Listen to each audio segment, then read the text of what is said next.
Bonjour tout le monde, bienvenue à Ashford, bienvenue dans mon champ de bataille en ce lundi 9 février 2026. Alors aujourd'hui, je suis venu faire un plaidoyer au numéro 1 du Cameroun à la veille de la fête de la jeunesse qui se tiendra dans 2 jours, le 11 février 2026. Ce plaidoyer repose essentiellement sur le développement et la transformation de la canne à sucre et des multiples opportunités de création de richesses que ceci offre au Cameroun en général et à la jeunesse camerounaise en particulier.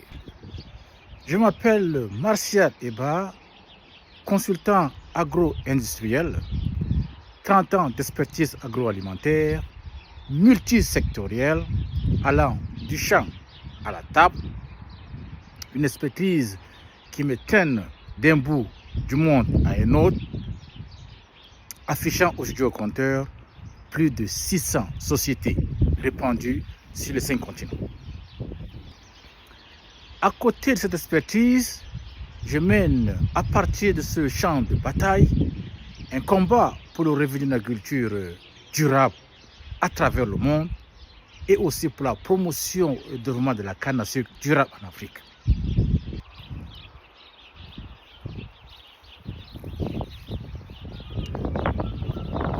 Pour ceux qui ne savent pas, le Cameroun est un pays qui est situé les 2 pieds en plein dans la ceinture de la canne à sucre qui part du Brésil, traverse le Cameroun pour finir en Inde et au-delà. La culture de la canne à sucre au Cameroun est faite de manière timide à l'échelle rurale et à l'échelle industrielle par une société qu'on appelle Sosucam. La Sosucam est une société sucrière créée au lendemain de l'indépendance avec une capacité de production qui est aujourd'hui plafonnée autour de 110 000 tonnes de sucre par an. Pendant ce temps, la demande de sucre au Cameroun, qui croît à une vitesse estimée à 3% par an, a pris de l'ascenseur. La demande du sucre et ses dérivés sans contrainte financière au Cameroun, à mon avis, s'établirait autour de 1 million de tonnes de sucre équivalent.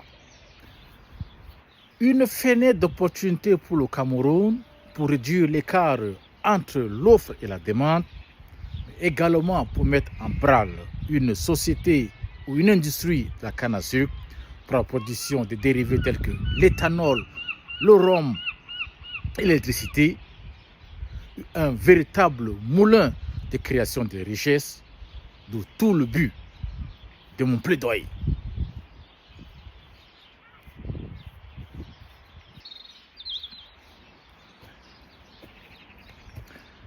Je veux étayer mon plaidoyer sur la base du modèle de développement de la canne à sucre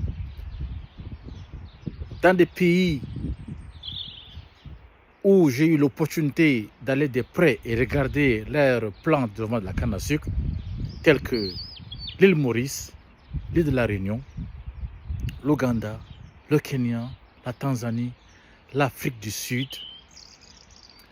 la Thaïlande, l'Australie, le Vietnam, la Chine, pour ne citer que ceux-là.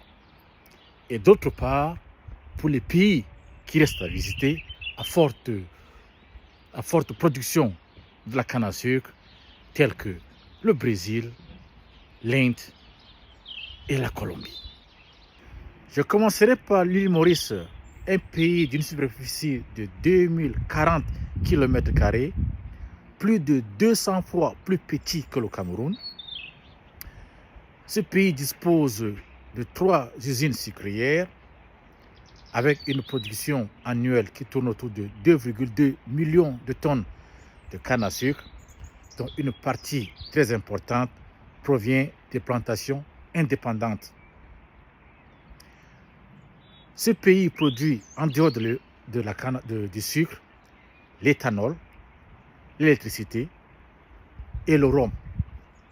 la biomasse de la canne à sucre génère plus de 40% d'électricité sur l'île. Le miracle mauricien, qui est celui d'être le pays le plus développé de la zone Afrique, Caraïbes, Pacifique, a été essentiellement dû à l'essor de la canne à sucre à l'île Maurice. Le Kenya, un pays d'une superficie de 580 000 km², légèrement plus grand que le Cameroun, le pays dispose de 14 usines sucrières pour une production qui tourne autour de 12 millions de tonnes de canne à sucre, dont plus de 90% provient des plantations indépendantes. Madagascar, 592 000 km², 5 sociétés sucrières, une production annuelle qui tourne autour de 1,3 million de tonnes de canne à sucre, dont une partie très importante provient de plantations indépendantes. À Madagascar, ils produisent, en plus du sucre, beaucoup de rhum. Le Malawi, un petit pays de 118 000 km², 3 fois plus petit que le Cameroun, 3 usines sucrières, une production annuelle de canne à sucre qui tourne autour de 3 millions de tonnes de canne à sucre par an. Le Malawi produit, en dehors du sucre, l'électricité et l'éthanol. L'industrie de la canne à sucre au Malawi génère 7% du PIB du Malawi. Chaque litre de carburant vendu au Malawi contient 20% d'éthanol. Et en 2025, le Malawi s'est doté d'une loi appelée la Sugarcane Industry Bill, toute une loi sur l'industrie de la canne à sucre. La Côte d'Ivoire, 322 000 km², 4 usines sucrières, une production de canne à sucre qui tourne autour de 2,1 millions de tonnes de canne à sucre par an, dont une petite partie provient des plantations indépendantes. Il est à noter qu'en 2025, la Côte d'Ivoire s'est dotée d'une centrale à biomasse d'une capacité de 46 MW, pouvant générer autour de 340 GWh par an pour alimenter une population de 1,7 million d'habitants. Certes, cette biomasse ne viendra pas de la canne à sucre, mais ça montre à suffisance que la biomasse de la canne à sucre est une alternative aux barrages hydroélectriques dont le futur devient au fil du jour, à cause du changement climatique, très douteux. Et là, on chute au Cameroun, 475 000 km², une usine sucrière qui produit autour de 1,2 million de tonnes de canne à sucre et où toute la production appartient à l'usine sucrière. Au fil de ces exemples, il en découle rapidement que 3 facteurs clouent le développement de la culture de la canne à sucre au Cameroun. 1. Le modèle agricole. Le manque de contribution des plantations indépendantes à la sucrerie Sosucam. Aujourd'hui, pratiquement, il n'existe plus des usines qui dépendent uniquement de la canne à sucre qui provient de les plantations. Ce modèle-là est caduque. 2. Le manque de diversité sur les produits dérivés de la canne à sucre. Au Cameroun, on ne produit pas d'éthanol de la canne à sucre. On ne produit pas de rhum. Et c'était l'exemple du Malawi si on pouvait au Cameroun inclure 10 ou 20% d'éthanol dans le carburant utilisé au Cameroun, ça créerait beaucoup de richesses. Sans compter effectivement l'électricité dont nous en manquons beaucoup et dont la biomasse de la canne à sucre pouvait être une alternative non négligeable. En 3, le nombre d'usines. Au Cameroun, nous n'avons qu'une seule usine sucrière et dont la capacité aujourd'hui est presque atteinte. Et quelle qu'en soit la volonté de cette société, elle ne pourra pas donner ce qu'elle ne peut pas produire.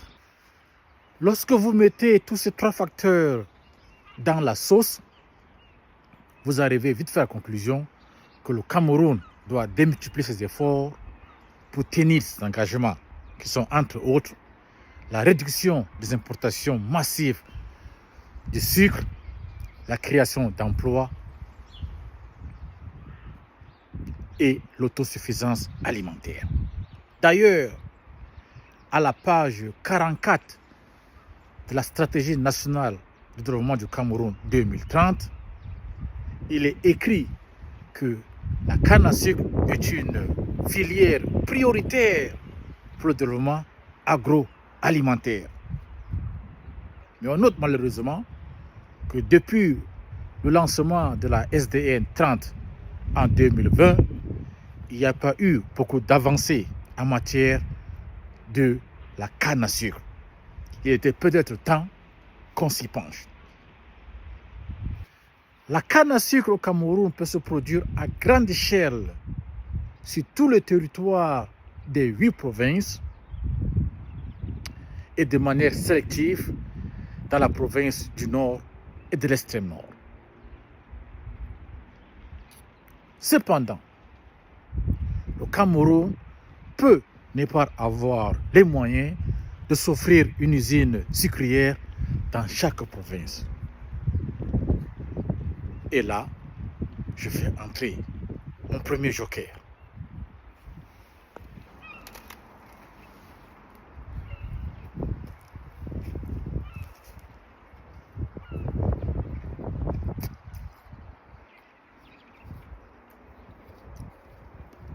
Mon joker, le voici. Il s'appelle Panela en Amérique latine, Gur ou Jacquerie en Inde. C'est un sucre traditionnel non raffiné qui contient des attributs sanitaires, alimentaires et environnementaux qui surpassent le sucre raffiné.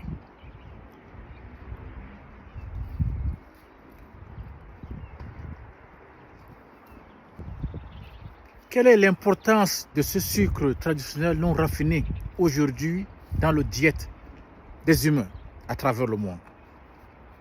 Prenons par exemple le cas de l'Inde, qui est le deuxième producteur mondial de la canne à sucre, deuxième producteur mondial du sucre.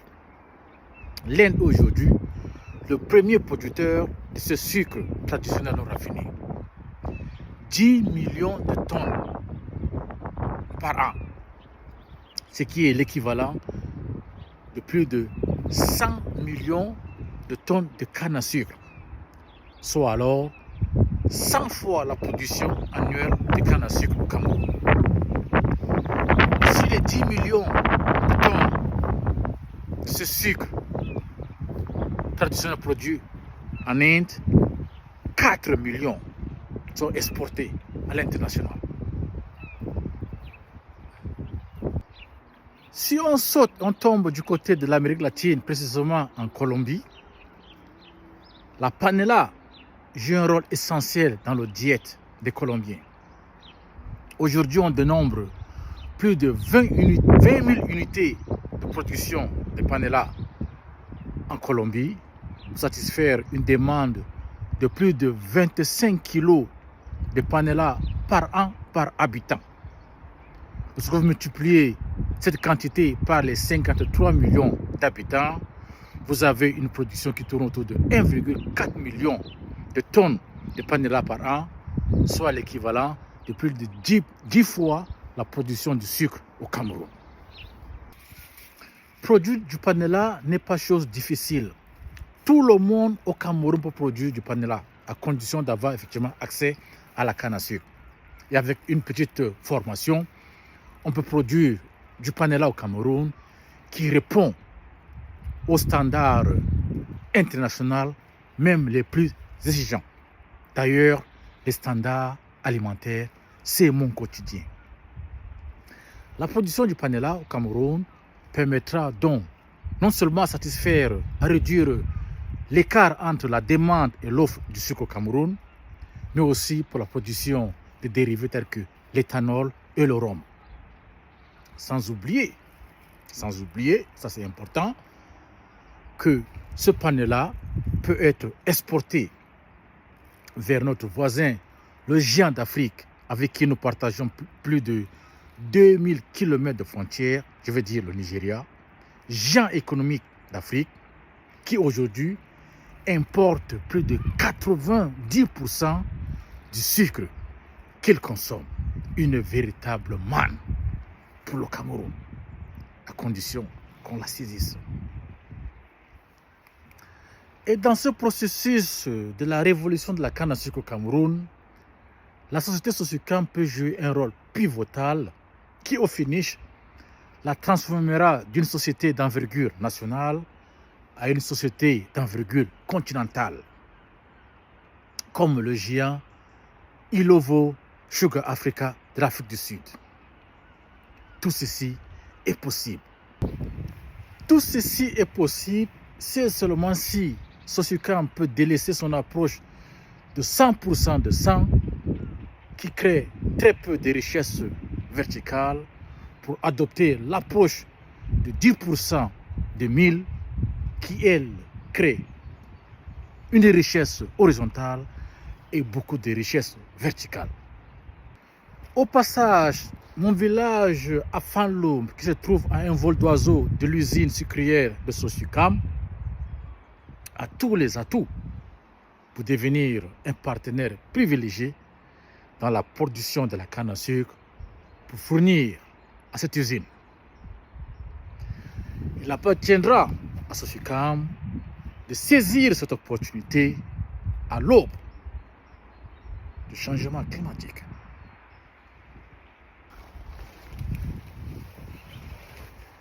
Certains me diront que pour mettre une révolution pareille en route nécessitera des coûts faramineux. Je dis non, non et non. Et là, je sors mon deuxième joker. L'agriculture de conservation. Cette agriculture riposte au changement climatique dont je pratique depuis ici 5 ans. Une agriculture dont, avec 2 ou 3 fois moins de ressources en eau, 0 apport en agrotoxiques, me permet d'obtenir un rendement égal, voire supérieur à l'agriculture conventionnelle.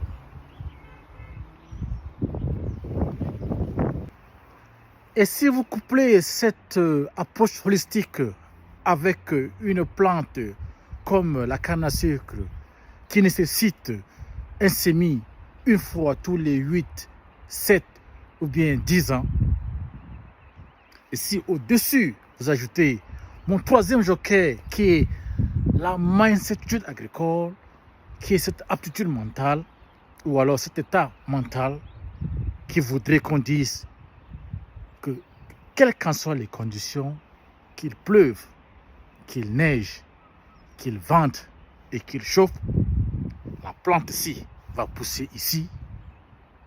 Il devient donc possible, et très bien possible, que mettre une telle révolution au Cameroun dans le temps et dans l'espace peut se faire à condition effectivement qu'on s'y mette au travail.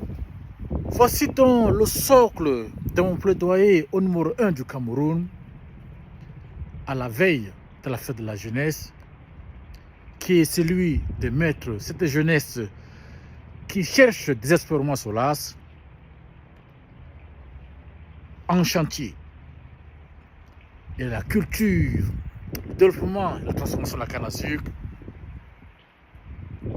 donne au Cameroun cette opportunité.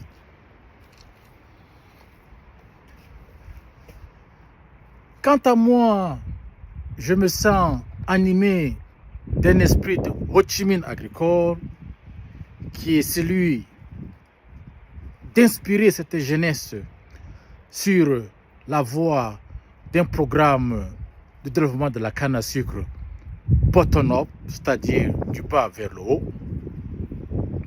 Et je me permettrai d'aller remettre une copie de ce programme en main propre au haut-commissaire du Cameroun à Londres pour toutes fins utiles. D'ici là, bonne fête de la jeunesse et vive le Cameroun!